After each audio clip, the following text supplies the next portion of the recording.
ओम नमो श्री भगवते वासुदेवाय नमः। स्वागत है दोस्तों एक बार फिर से आपका। आज हम बात करेंगे तुला राशि की।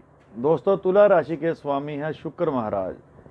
शुक्र महाराज लग्जरी के स्वामी हैं, लेकिन इन दिनों थोड़ी सी तुला राशि वालों को मुश्किलें आ सकती हैं, क्योंकि शुक्र महाराज इस समय 12वें घर में सिंह राशि में विराजमान हैं। यहाँ पर आपको एक बात बताता हूँ दोस्तों कि ज्योतिष में 6वां, 8वां और 12वां घर बहुत अधिक अच्छे नहीं माने गए हैं। और सोने पर सुहागा शुक्र महाराज के साथ मंगल देव भी यहाँ पर बैठे हैं। तो दृष्टियों में नहीं पढ़ते हैं हम कि कौन सी दृष्टि से क्या होगा। मैं सिर्फ आपको ये बताता हूँ कि तुला राशि को कि इस बार भाग्य जो है वह तकरीबन 50% ही उनका साथ देगा। मंगल महाराज साथ में बैठे हैं, तो वह साथ में बैठकर मेहनत अधिक करवाएंगे, लेकिन उसका फल कम देंगे। इसी तरह से रोग, ऋण, बीमारी, शत्रु एक बार तो बढ़ जाएंगे आपके, लेकिन वहाँ पर शनि महाराज भी बैठे हैं और शुक्र महाराज भी बैठे हैं, दोनों की आपस में दृष्टि पड़ रही है, तो कहीं ना कहीं कंट्रोल में रहेंगे। वहीं अगर हम बात करें पार्टनरशिप की, पति पत्नी की, तो दोस्तों यहाँ पर थोड़ा सा अधिक ध्यान देने की ज़रूरत है कि पति पत्नी में किसी छोटी सी बात को लेकर मनमुटाव या शक, इस चीज़ का खास तौर पर ध्यान रखिए कि आपस में शक ना पैदा हो जाए। या अपने किसी पार्टनर के साथ आप किसी का बिजनेस कर रहे हैं, वहाँ पर कोई शक, बेवजह का शक ना कीजिए, उसको अच्छी तरह से देखने के बाद ही कोई फैसला लीजिए।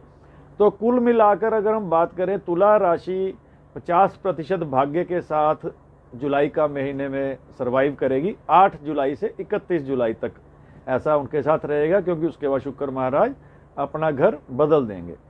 दोस्तों, यहाँ पर आपको बताता हूँ कि आप लोगों को करना क्या चाहिए। तुला राशि वालों को शुक्र महाराज इनके स्वामी है, तो शुक्र महाराज सौंदर्य के भी स्वामी हैं, खुशबू के भी स्वामी हैं, लग्जरी जिंदगी देने के स्वामी हैं।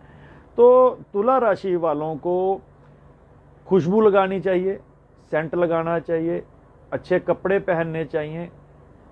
शिवलिंग पर अगर आप गन्ने के रस को चढ़ाते हैं तो आपको बहुत अधिक लाभ मिलेगा, लक्ष्मी माता इससे प्रसन्न होती है। और कुल मिलाकर अगर हम उसके बाद फिर सबसे बड़े उपाय की बात करें, तो विष्णु भगवान से ऊपर मेरे हिसाब से कोई उपाय नहीं है। आप लोग रोजाना विष्णु भगवान की आरती कीजिए। आपको बृहस्पतिवार की कथा में एक कथा आती है, तो उसके छोटी सी बता देता हूँ आपको कि उस कथा में एक ब्राह्मण होते हैं जो कि पूजा पाठ वगैरह सब कुछ करते हैं, लेकिन उनकी पत्नी पूजा पाठ नहीं करती हैं। उनकी बेटी होती है, बेटी पूजा पाठ करती है, घर में सुख शांति आ जाती है, विष्णु भगवान का पूजा पाठ करती है बेटी, तो बहुत समृद्ध हो जाते हैं। लेकिन जब बाद में बेटी की शादी हो जाती है तो फिर उनके घर में दरिद्रता आ जाती है। तो पिता जब बेटी के पास जाते हैं तो बेटी उन्हें कहती है कि आप विष्णु भगवान की आराधना कीजिए, सब कुछ ठीक हो जाएगा। लेकिन वह अपनी पत्नी को समझाते हैं, पत्नी नहीं करती है, तो वह अपनी पत्नी को अपनी बेटी के पास जब लेकर जाते हैं, तो बेटी अपनी माँ को किसी तरह से समझाकर जब विष्णु भगवान की भक्ति करवाना शुरू करवाती है, तो विश्वास कीजिए यह सच पे ही बनती हैं ये कहानियाँ। मेरा तो यही मानना है, आप अपने जीवन में करके देखिए। जब बेटी यह अपनी माँ से करवाती है तो उनके घर में भी सुख समृद्धि आ जाती है। तो दोस्तों, विष्णु भगवान की आरती कीजिए, सिर्फ 5 मिनट लगते हैं। आप रोजाना विष्णु भगवान की आरती कीजिए और कोई उपाय ही ना कीजिए। अगर आप सिर्फ विष्णु भगवान की आरती करते हैं तो आपके घर संसार में सुख समृद्धि आने से कोई भी नहीं रोक सकता, मेरा यह मानना है। आप तकरीबन 1 सप्ताह करके देखिए।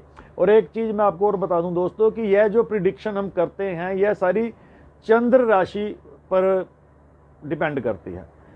अगर आपके जीवन में जैसा मैं बता रहा हूं उससे उलट हो रहा है, अगर मैं कह रहा हूं 50% भाग्य साथ देगा, आपका 100% दे रहा है, या आपका 5% भाग्य साथ दे रहा है, तो आपको लगता है कि मेरे द्वारा आपको कुछ सही नहीं बताया गया।